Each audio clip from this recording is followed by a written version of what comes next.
Hello everyone, so in today's video I want to show you how you can install and configure OpenSSH on Windows servers. The currently supported versions are listed here in this nice article. My environment has Windows 2022 and yeah, we will install, configure and use OpenSSH. You use port 2022 to communicate from a Linux machine to a Windows server. This can also be done between two Windows servers. Nevertheless, I will only use it to connect from a Linux to a Windows server. This is a very nice way to connect to Windows machines, even if you do not have, even if they are not part of a domain. So OpenSSH, so SSH doesn't care if the device is domain joined or not, because it uses I will make it to use a public key. And yeah, from what I know, that's the future, because it's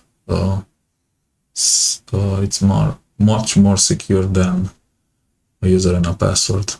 Okay, so let's but maybe I'm wrong, you never know. Nevertheless, this is the video for today. So let's start.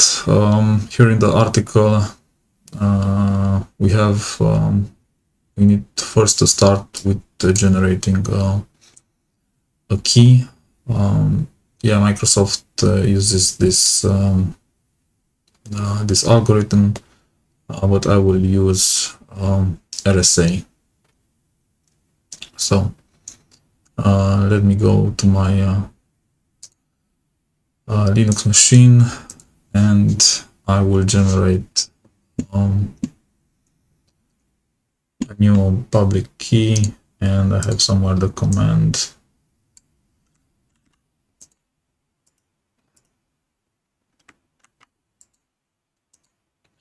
just copy it.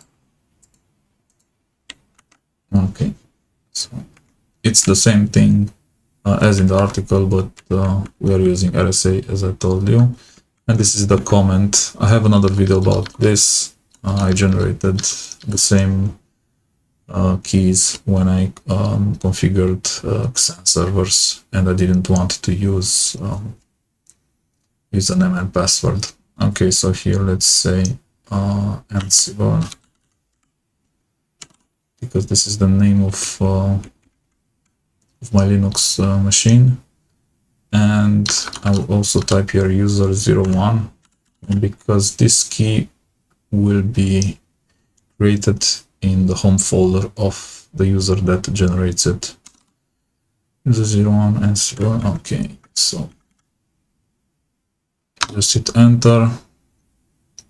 Now in this screen, or at this point, I recommend you to just hit enter, because it will generate an file exactly in that location in .ssh, and it will give it the name ID_RSA. If you give it a custom name, then you will have to do a lot more changes so that you can use it. So yeah, just leave it like this. Just hit enter.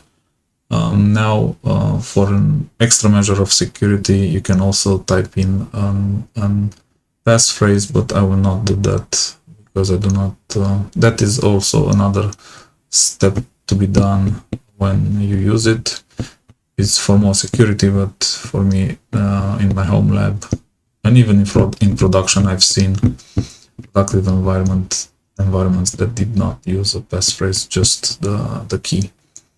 Okay, just hit enter twice, and here you go. You have your key generated. We can see that by just listing that location. It's ssh. Okay, and those are the files that we just generated. Now the next step is to install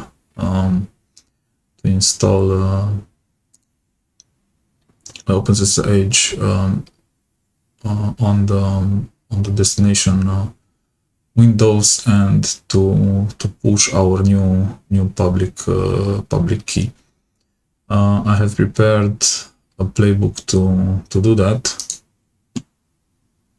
and it's somewhere here. Copy pub, this one. Okay, so the install is this command. So currently this is the version available in Windows 2022, and the other task is to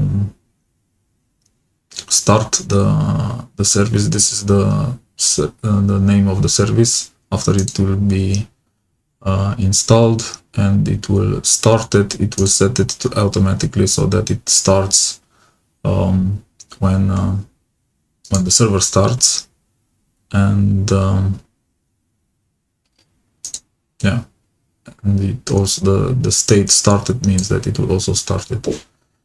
The next task is just to enable also the firewall port for 22, for the port 22. From what I remember, when you install it, it will also create the firewall exception, and this is why I've used an if. So in case that is already configured, it will not do anything. Important thing here is also in the article you will find this, that this key will be copied in an user directory on your servers. In my case, GLADM is the user that I use all the time, but in productive environments you should have a service account, and this key needs to be copied in this directory, but only in case your user is a normal user, because you will see that in the article Microsoft tells us that we have two options. So standard user, it will be copied here, like I told you, in user profile, and if it is an admin user, then it will be copied in program data in this file, program data SSH, and in this file. Okay, so if that is the case, I can also comment that out. So I forgot to comment this out because I've done multiple tests. So I can skip this because I will only have an admin user. Yeah, here is the command id rsa pop. Okay, perfect. And those are permissions that we need to set to this file. Well, this is also mentioned here in the article, but it's written in just one line. So here it's the same command, but it's one line. So let's go back. And here, after we set the permissions, we need to restart the service, the OpenSSH service. Okay, so those are the commands. Now the first run, because we do not have at this moment SSH enabled and configured, we will use WinRM to do this first run. For WinRM we need Kerberos authentication, and we need a ticket ADM test. Okay, yeah, the password. And now we can basically execute the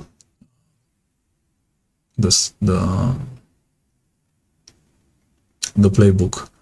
I just want to show you one more thing.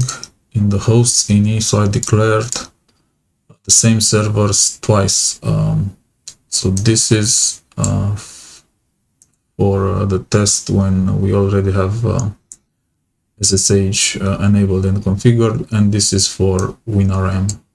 And as I've seen, the playbook that I will use to install the service and configure it, I mentioned Win, and that is this part, and we will use WinRM. So Ansible playbook number 02, and it will go and it will install the service, and then it will configure it.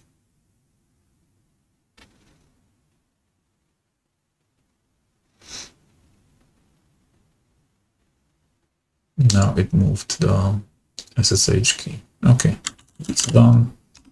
We can already test it.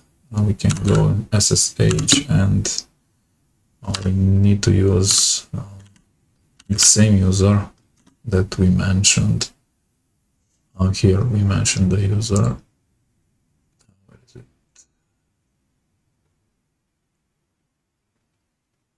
When we copied, or now we did no longer copy it. Okay, let me test. It should work for any administrator. So stf01. Okay, so no password needed. We entered the machine directly. Okay, perfect. Let me exit. Do I have a different admin? Do you have a different admin? Let me see. I have SQL admin. SQL. Can I go like that? No. Okay.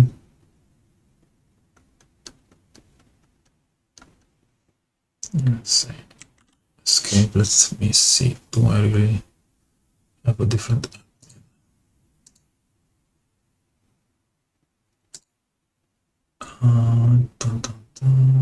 AD.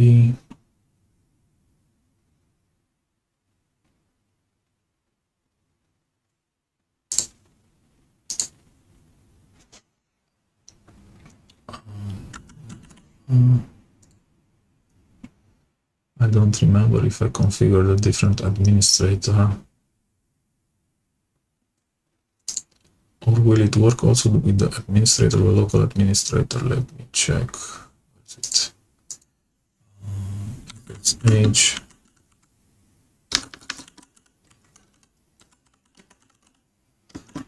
Storefront 01. Yeah, it works. So it works with all the administrators, but I want to also. So the administrator is the local admin. GL admin is a domain admin, but I want to test it with another domain admin. Let me see.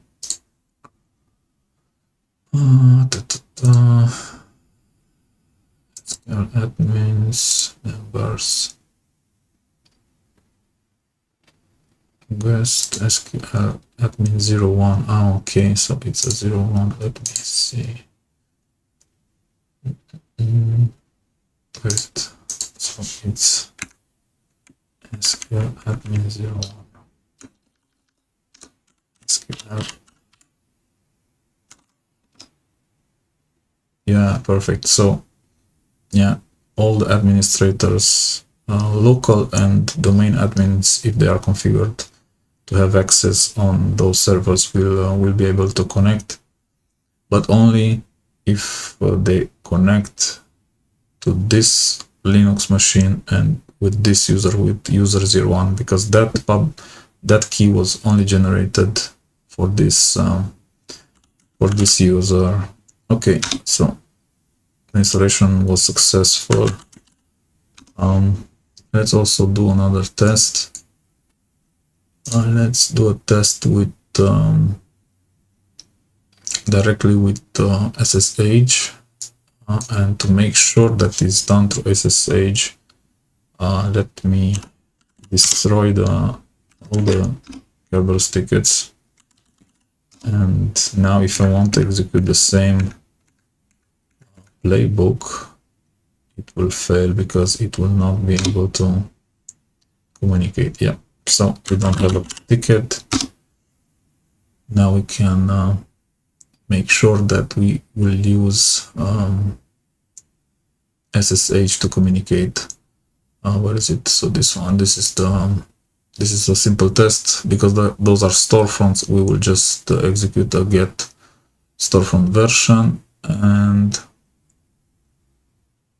the important thing here is under hosts ini. So when you declare your host, you need to specify the shell type so that it knows that it should execute the commands under PowerShell, and also the user that it will need to use. If you do not mention a user, it will try to do the connection with user 01, and user 01 does not exist or is not in an admin in the domain. Okay, so let's just test it. Ansible playbook and 01, and it should go. So it connected, and it has executed the same command on both storefronts. Let's try a debug. Let's try to see, do we see the user? How was it? -v.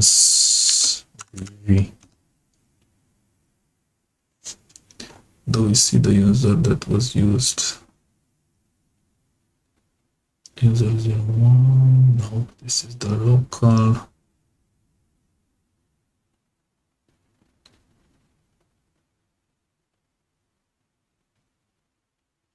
No, I don't really see the user that was used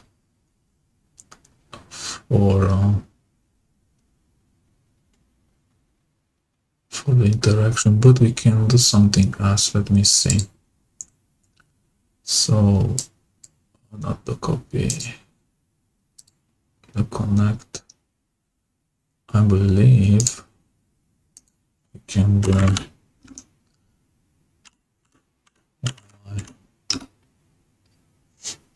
this lab administrator. What? We connected as an administrator? No. Let me sign out.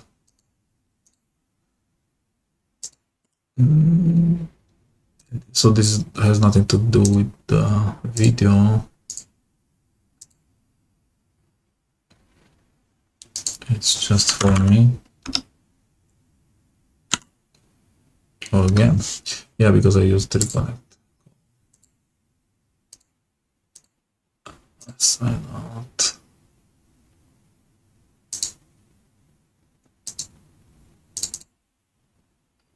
Okay, no, it's fine. So the command is who am I. We can do the same playbook. We just change here. Who am I?